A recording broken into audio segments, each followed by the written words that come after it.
Хэрхэн болон маань дутаа морил намайг Заяа гэдэг Microsoft-ийн ажилтан. Өнөөдөр та бүхэндээ хэрхэн Outlook-ыг ашиглах талаар демо хийхэд бэлэн болсон байна. Демогоо эхлэхээс өмнө Outlook-ын түүхийг баг зэрэг дурдсан дээр болов анх 1996 оны 7 сарын 4-нд Hotmail-ээр олон нийтэд цацагдчихсан байгаа. Сүүлд энэ маань яваад 2012 оны 7 сарын 31-нд Outlook болон хувирсан байдаг.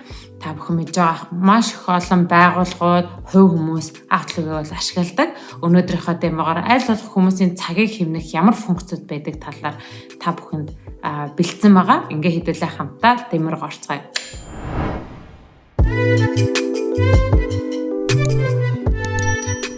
Outlook email хэрхэн бүртгүүлэх вэ? Та бүхний харж байгаачлаа аль биесных нь линкийн description дээр үлдээчих тул хэрвээ та бүхэн хүсэж байвал линкэн дээр дараа бүртгүүлээрэй.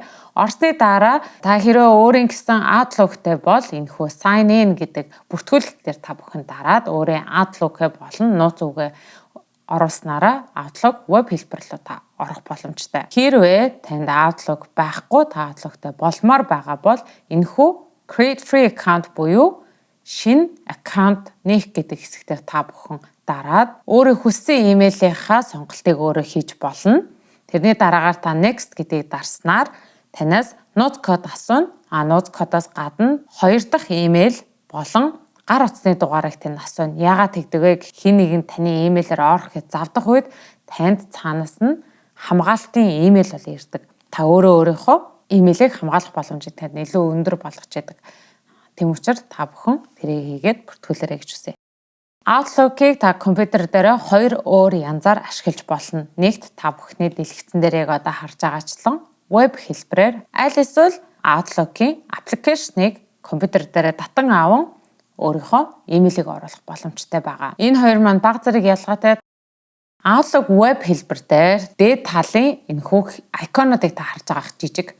За энэ эхний хэсэг маань болохоор Microsoft Teams дээр та бусад хүмүүстэй чат бичих. Энд дээр дарангуй шууд Microsoft Teams руу орно. Хэрвээ та бүхэн Microsoft Teams-ийн талаар хэрхэн яаж өнгөө бүртгүүлэх талаар үзэж сурахыг хүсвэл дээдлийн линк дээр та бүхэн дараарай. Та энэхүү имэйлийг хэрвээ OneNote руугаа оруулмаар байвал энэхүү икон дээр дарснараа орж болно. Энэ маань Microsoft To Do буюу бас би өмнө адилхан энэ бичлэгийг бол хийжсэн та бүхэн өсвөл бас дээрх линкэн дээр дараад илүү дэлгэрэнгүй мэдээллийг аваарай.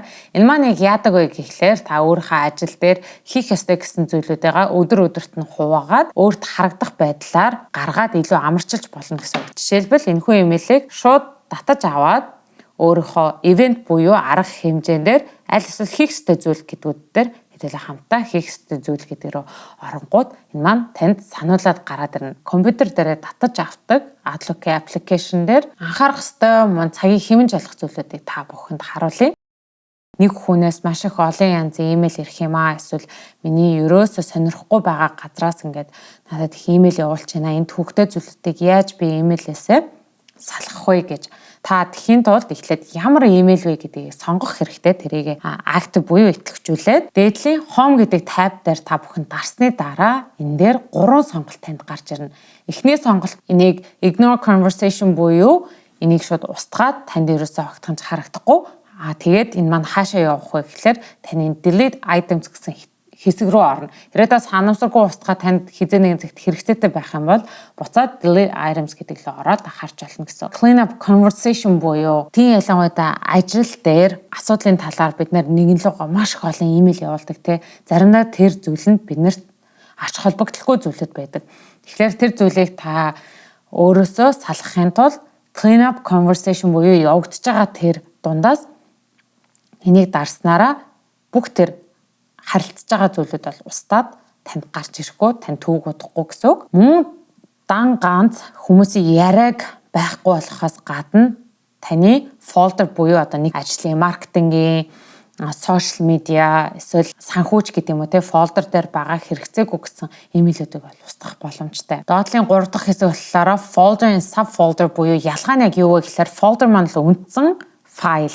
Файл доторх жижигэн хэсгүүдтэйг нь тэр жигт нь бас ингээд устгах гэсэн сонголтыг бол танд бол өгч идэг. Хамгийн сүүлийн таны сонголт бол энэ хэсгээр та бүхэн харагч байна. Block sender буюу хин нэгнээс яг ирж байгаа хүнээс нь шууд хааж болно. Нараа чимгээ цацаа болдоо хинч байж болно. Тэр хүнээс та имэйл авахгүй байхыг хүсэх юм бол block sender гэдгийг та дараад тухайн хүнийхээ имэйлийг бичнэ гэсэн үг. Quick steps буюу хурдтай алхмууд гэсэн байгаа. Энэ зүйл маань яадаг вэ гэхээр та бүхэн би харуулъя. За хэдүүлээ ороод энэ дээр танд сонголтуудыг өгнө.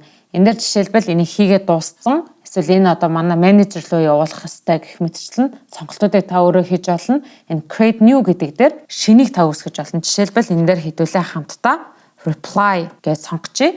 Энэ дээр яг ямар учиртай юм бэ гэдэг бол танаас асууна. Энээр мэдээж хэрэг чухал болохоор би энэ дээр хариулах ёстой гэдгээсээ important гэдгийг та харж олно. Мөн энэ дээрээ дараагийнхаа сонголтуудыг хийж болно. Миний хувьд энэ маш чухлаа гэдгийг сонгоод хэдүүлээ finish гэдэг. Тэгэхээр энэ имэйлийг хэрэг хүсэх юм бол итгэжүүлж аваад reply гэдэг рүү оруулна гэсэн үг. Бүхэн анзаарч харж байвал энэ дээр анхааруулын тэмдэг гарч ирж байгаа. Read out loud буюу харааны болон харах бэрхшээлтэй байгаа хүмүүст бол анх зориулагдаж гарч ирсэн. За тэр маань зөвхөн тэр хүмүүст ашиглагдана гэсэн үг биш юм л да. Учир нь гэх юм бол та хүүхдэд сургуульд хүргэж өгч байхдаа машин барьж байхдаа яг уншиг гэх боломжгүй дэлгэц рүү харах боломжгүй байгаа үедээ read out loud-ыг дарснараа танд имэйлэгдэн өртөнд уншаад өгнө гэсэн үг юм. Жишээлбэл энэ имэйлийг хэдүүлээ дараад таны home tab-ийн read out loud гэдэг хэсгийг та дарснаар тань шууд уншиж өгнө. Та мөн энэ дундаас хажуу талын хэсэг дээр дарснаар хэр хурдан энийгээ байлгамаар сонгож олно. Voice selection буюу энэ дундаас энэ 3 хүний хоолойг сонгож олно. Олон улсын хүмүүстэй харилцаж байх үед хүмүүсээс олон янзын имэйл ирж идэг. Тэр дунд хэрвээ та өөрөө хүсэх юм бол хэлээ орчуулга тохиргоог бол Outlook дээр суулгаж болдог. Энэхүү тохиргоог суулгахын тулд та бүхэн мэдээж хэрэг эхлээд имэйлээ сонгох хэрэгтэй. Тэрний дараа Home tab-ны Translate гэдэг хэсгээр та бүхэн дарна. Translate-ийн доор нь Translate Message гэдэг хэсэг та бүхэнд гарч ирнэ. Энээр миний сонголтоор орос хэл байгаа болохоор шууд орсоор орчуулад өгч байгаа. Хэрвээ та энэ хэлийг өөрчлөхийг хүсэх юм бол Translation Preferences хэсэг рүү ороод энэ хэсэг маань жишээлбэл таны буруу бичсэн болон дүрмийн алдаатай байгаа зүйлийг бол хараад засна гэсэн үг. Хоёр дахь хэсэг маань болохоор яг орчуулгын хэсэг буюу та энэ дээр өөрийн ямар хэл дээр эдгээр байгаа бүх хэлүүд дундаас алийг та сонгомоор байгаа гэдгийг сонгоод хэрэглэж болно гэсэн үг. Санамсаргүй өөр хэл оруулсан бол тэрийг итгэжүүлээд remove буюу устгах гэдэг хэсгийг дарснараа мэдээж аль хэл гэдгийг айлуулах итгэжүүлэр гэдэг бол хэлмээр байна. Сонгосныхаа дараад нь OK гэдгийг та бүхэн дарахаа мартаваа. Rulers буюу та өөрийн гэсэн файланд оруулаад тэрнээсээ ирж байгаа имэйлүүдийг тухайн хүмүүсийн нэрээр нь юм уу эсвэл гарчгаар нь та хүмүүсийг хуваарлаад хэсэгт оруулж болно гэсэн үг. Тухайн имэйлээ сонгож идэвхжүүлээд баруун гар талаа дараад доошогоо rules буюу энэ хэсэгтэр та create new rules гэдэг хэсгийг бол сонгоно. Орсны дараа танд сонголтууд гарч ирнэ.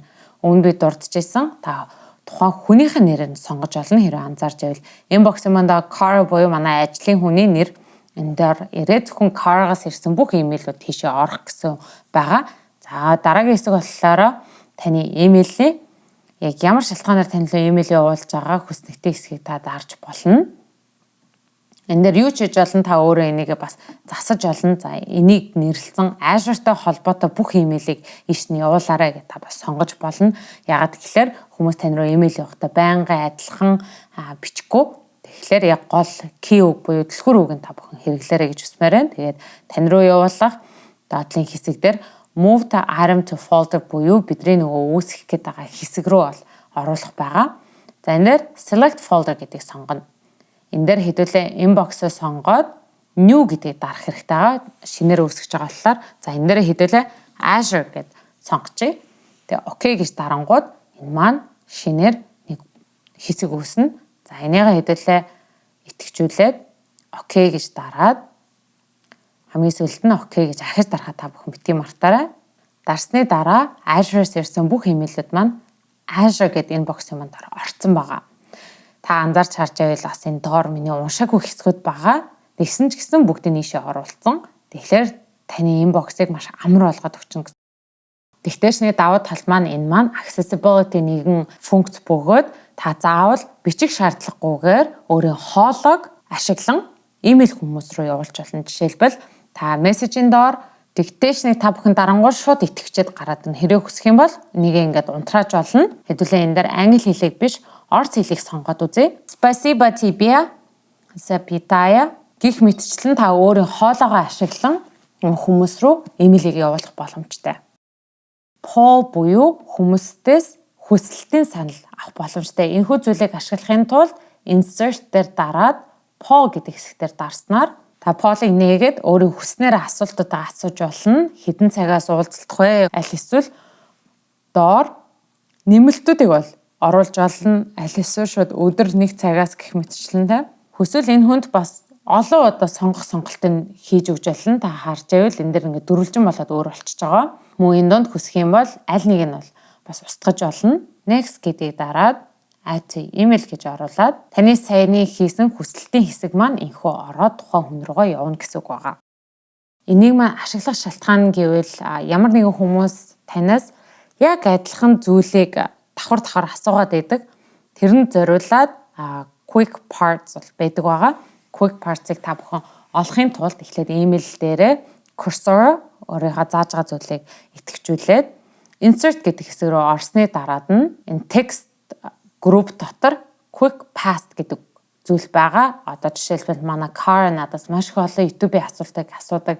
Тэгэхээр Car-ад би хариултыг нь бэлэн энэ зүйлийг миний YouTube дээр зүгээр copy paste тавьчихаа гэдгийг бол бэлдээд би бол энд тавьсан байгаа. Энийгээ шууд дарснараа би олон дахин удаа email хийх ямар шаардлагагүйгээр энийг ингээ email-ийг явуулчих болно. Мөн түүнтэй адилхан хэрвээ та хүсэх юм бол хүмүүс рүү яг адилхан энэ email-ыг та захирлууд руу явуулаад байгаа бол энийг итгэжүүлээд quick parts гэдгээр дараад save selection to quick part gallery гэдэг хэсгээр та бүхэн дараад нэр өгч болно. За энэ дээр жишээлбэл review гэдэг хэсэг байж болно. Бид нар заримдаа яг нэг адилхан л email-ийг хүмүүсүүд рүү ер нь явуулаад байдаг. Тэгэхээр тэр зүйлийгээ сонгоод окей гэж дараад quick part-ийнхаа доод хэсэгт нь орсон байгаа. Хэрвээ та ямар нэгэн байдлаар алдаа гаргацсан энийг агч хэрэглэмээргүй байгаа бол итгэжүүлээд маусынхаа баруун гар тал дээр organize and delete гэдэг хэсгийг та бүхэн дараарай гэж хүсмээр байна. Байгууллага болон хувь хүмүүс олон янзын группүүдтэй харилцах чухал зүйлүүд бол маш их гарч идэг байгаа. Бүхэн dot-link group гэдэг хэсэг дээр дарж болно. Аль эсвэл home page-ний дээд new group гэсэн хэсэг байгаа. Энэ дээр та бүхэн хүсэх юм бол new group гэж дараад энэ нэрийг өгч болно. За жишээлбэл YouTube management group гэд нэрээ өгсөний дараад нь бол танд email гарч ирнэ. Group донд мэдээж яриг та privacy буюу энэ public олон нийтэд эсвэл нууцтай group гэдгээ та сонгож олно. Энийг зөвхөн манай YouTube management group болохоор энийг private гэд хадгалж. Dot-ly энэ хэсгийг жагт хийснээрээ энэ email дотор байгаа хүн болгонд email очно гэсэн үг юм. Тэгээ create гэж дарснаар хин хэнийг оруулмаар байгаа гэдгийг бол сонгож олно. Car Tomer сонголоо. Ажлынхаа Car.com-ыг нэмээд add members гэдэг дээр дарснаар энэ group маань Car маань ороод ирнэ гэсэн үг. Хэрвээ та reply гэдэг энэ хэсгийг дараад таны дэлгэцэн дээр pop out гэдгийг дараад энэ хажуу талд find time гэдэг гарч ирэхгүй бол та бүхэн буцаж application руугаа ороод get adds in гэдэг хэсгээр та бүхэн дараад find time гэж хайгаад энэ аппликейшнийг та татаж авна. Та бүхэн аппликейшнээ татаж авсны дараад нь бол шууд энэ талд find time гэд гараад ирэх байгаа. Find time ямар учиртай вэ гэхлээр та тухайн уулзмаар байгаа хүнийхээ календарыг харах боломжтой, мөн тухайн хүндээ яг энэ цагт уулзах уу гэдэг хүсэлтийг явуулж байгаа гэсэн үг байна. Жишээлбэл за 3 сарын 15-нд би Car-тай уулзалтанд орё гэд харахаар доор нь 1 цагаас хойшоо маш завгүй. Мөн энэ дээр та ингээд ойртуулаа харах юм бол битүүрийн аль нь одоо энэ дээр жишээл Car завгүй би болохоор боломжтой гэдэг хэсэг бол гарч ирж байгаа. Энэ ногоон хоёулаа байгаа нь болоо бид тэр хоёулаа уулзах боломжтой. Эндээс хүссэн цагаа та сонгож болно. За 9 цагаас байж болно, 11 цагаас байж болно, 2:30-аас бол бид тэр уулзах боломжтой юм байна гэдгийг та тухайн цагаа өдрөө сонгосныхаа дараад нь мөн уулзалтаа хэдэн минут явуулах вэ? За бид тэрнийх удаа уулзах болохоор 15 минут гэд сонгочээ. 15 минут гэж сонгоод бас цагууд маань өөр болоо гарч ирчээ те. За энийгээ next гэж дараад add to emails гэж дарснаар уулзалтын хүсэлт маань Car руу явхад ингээд бэлэн боллоо гэсэн үг. Таны find time-ыг явуулсны дараа core-гийн харагдах хэсгээс бол ингэж харагдана. За энэ дээр хэрвээ та 3 сонголт байгаа л энийг хизээ гэдгийг хараад энэ дундаа аль нь зүгээр вэ гэдгийг та саналаа хэлж болно. Энийг vote хийгээд явуулснараа хариу бол надад бол өгчөж байгаа гэсэн үг. Outlook дээр хэрхэн яд дэлгэцэн дээр харагдаж байгаа шиг хоёр улсын цагийг оруулж болдог вэ? Оруулснараа ямар ач холбогдолтой вэ гэхлээр та бүхэн хараад тухайн харьцаж байгаа улсынхаа хүмүүсийг за одоо ямар ч байсан манад бол өөрийн 3 цаг болж байгаа маань гэхдээ орой 7 цаг болж байгаа болохоор би имэйл явуулаад димээ юм байна. Хэдэн цагийн дараа бол явуулах боломжтой байна гэдэг бол та харах боломжтой мөн бас хизээ уулзалтаа тохируулахад айл айланд нь асуудалгүй байх вэ гэдэг бол харж болно гэсэн үг байгаа. Энийг тохируулахын тулд та файл руугаа ороод options гэдэг дээр дараад календар гэдэг рүү ороод time zone гэдэг хэсгээр та бүхэн хамгийн түрүүнд эхлээд аль улсад байгаа өөрийнхөө цагийг сонгох боломжтой. Хоёр дахь хэсгээр нь болохоор өөрийн харилцаж байгаа хүмүүсийнхаа цагийг сонгож болно. Мөн гурав дахь танд сонголтыг өгдөг. Тохируулсныхаа дараад нь окей гэдээ дарснаар таны энэ хажуу талд хоёр улсын цаг гарч ирнэ. Хажуу талынхаа энэ тоонуудыг гаргаад байгаа юм. Энэ тоо маань зүгээр нэгэн тоо биш. Жилийн хэддэх 7 хоног дээр явж байгаа вэ гэдэг та бүхэнд харуул. Та хэрэг хүсэх юм бол энэ сараар нь ингээ харчих юм бол амар нь энэ дээр маань хүртэл календар дээр маань хүртэл энэ 10 дахь 7 хоног, 14 дахь 7 хоног гэх мэтчлэн ингээ доошоогоо бүх 7 хоногуудын маань мэдээлэлүүд нь бол гараад ирдэг. Ингэж оруулахын тулд та бүхэн файл руугаа ороод options гэдэг хэсэг рүү ороод календар гэдэг хэсэг рүү ороод календар руу ороо явсны дараа display options гэдгийн доотлол show week numbers and month view and the date navigator гэдэг хэсгийг та бүхэн дарснараа энэхүү жилийн маань 7 хоногуд нь таны хажуу тал дээр энэ гарч ирэх байгаа. Энэ маань ямар давуу талыг өгдөг гэхээр та хэрвээ аялж явж байгаа бол ямар нэгэн уулзалтаар ийш тийшээ явж байгаа бол заавал утаснасаа болон вебсайтаас харах шаардлагагүйгээр таны календрын дээд талын Redmond Washington гэдгийн доод талд нь та хажуу талын жижигхэн сум дээр дарангууд сонголтууд гарч ирнэ. За жишээлбэл Монгол цаг агаар хэр байгаа гэж сонгоснороо чинь хэрвээ та хүсэх юм бол өөр улсыг сонгомоор add location гэдэг хэсэг дээр дараад энэ дэр хайлтан дээр ямар улс гэдгийг хайж болох байгаа. Хэдүүлээ хамтдаа энэхүү цагийг сонгоод уулзалтыг зохион байгуулъя. Энэ дээрээ YouTube Meeting-гээд хадгалчихъя. Тухайн хүмүүс хэдэс дуусах вэ гэдгийг бас харахад бас таатай байна гэсэн. За энийгээ Save Close гэдэг хэдлээ хаачия. Тэнгүүд энэ маань шал өөр өнгөтэй байна те. Бусад миний хийж байгаа зүйлүүд дээр хэрхэн яаж энийг юм яг таны бичснээр автоматар өөр өнгөтэй үнийг таниулж болох вэ гэхлээр View гэдгийг дараад View Settings гэдэг рүү ороод Conditional Formatting гэдэг хэсэг рүү ороод харж байвал энэ маань таны яг бичсэн хэсгээр нь танигдаад өнгө өөрөөр орсон байгаа. Энэ дээр жишээлбэл та шинээр нэхийг хүсэх юм бол add гэд ингэж сонгож болно. Тэнгүүд яахаа гэхээр та анханасаа email дээр sync with Zaya гэж хадгалангууд компьютер маань таниад шууд энэ өөрийн таны сонгосон өнгөөр орж болно.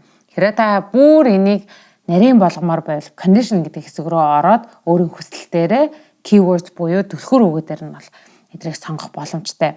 Энэ дээр team гэж дарна. За ахаад окей гэж дарах байгаа. Хэрвээ танд энэ хэрэгцээгүй бол delete гэдгийг дарснараа та устгаж болно. Мэдээж яг inbox болон календарынхаа хооронд хүн явах нь цагийн жоохон гарцтай. Тэгэхээр та өөрийн календарыг inbox дээр харахыг хүсэх юм бол view гэдэг дээр дараад энэ layout гэдэг хэсгийн to do bar гэдэг хэсгийн дарсны дараа тань дээр 3 зүйл гарч ирнэ. Та энэ 3 зүйлээс алийг сонгож болно. Хүмүүсийг гаргаж ирж болно, өөрөө хийж байгаа таскыг гаргаж ирж болно. Энэ удаад хэдүүлээ хамтаа календараа гаргаж ирмээр байгаа. Тэнгүүд бидний суулгаж байсан 7 хоногийн маань тоон ур талдаа мөн та өнөөдөр юу хийх маргааш нөгөөдөр гэх мэт 7 хоногийн таны төлөвлөгөөнүүд мөн энэ хэсэг дээр календар маань гараад ирж байгаа. Core-га календар дээр аваачаад итгэжүүлэх календар дээр дарсны дараад нь танд хуудас гарч ирнэ. Тэгэхээр нэгд өдөр уулзъя гэд ярьсан болохоор нэгд өдрийгээ сонгоод цагаа сонгоод энэ хүндээ энэ цаг боломжтой юу гэдгийг асуугаад энэ дээр save гэж дарснараа календар дээр маань энэ маань ороод ирсэн байгаа гэсэн үг. Хэрхэн яаж та Outlook-гээ офлайн хийж болох вэ? Офлайн маань яг ямар учиртай вэ гэхлээр танд ямар ч имэйл ирэхгүй, танд ямар ч садаа болохгүйгээр та өөрөө ажил дээрээ төвлөрч болно гэсэн үг. Магадгүй та өглөө ирээд өөрөө имэйлийгээ шалгаад хэрэгтэй зүйлүүдээ хийснийхаа дараад нь одоо би хүмүүсээс ирсэн имэйлийг бол авмааргүй байна. Би анхаарлаа энэ зүйл 100% хандуулмаар байна гэсэн үед та дээд талын send receive гэдэг хэсгийн хамгийн хойно нь preferences гэдэг хэсэг дээр work offline гэдгийг дарснараа доод тал танд work offline гэдгийг тань сануулж өгнө. Муу адилхан хэдэн цагт хамгийн сүүл та орж ирсэн мөн таны имэйл гэдгийг итгэжүүлсэн бэ гэдгийг бол бас танд харуулах байгаа. Хэрвээ та ажлаасаа буцаа хүрээд ирсэн бол мөн хүмүүсээс ирж байгаа имэйлээ шалгамаар байгаа бол буцаад энийгээ дарж итгэжүүлснээрээ connect гэж танд гарч ирэх байгаа. Тэгснээрээ та имэйлүүдийг чөлөөдөө хүлээж авч болно гэсэн үг. Өнөөдөр та бүхэндээ хэрхэн Outlook-ыг ашиглах талаар демог хүргэлээ. Хэрвээ танд нэмэлт асуулт байгаа бол YouTube сувгийн манд ор асуултаа асуугаарай гэж хүсмээр байна. Мөн хэрэгцээтэй хүмүүст нь харамгүй тараагаарай. Бичлэгийн маань дууссан үзсэн та бүхэндээ маш их баярлалаа. Ингээд дараагийн дугаар хүртэл түр баяртай.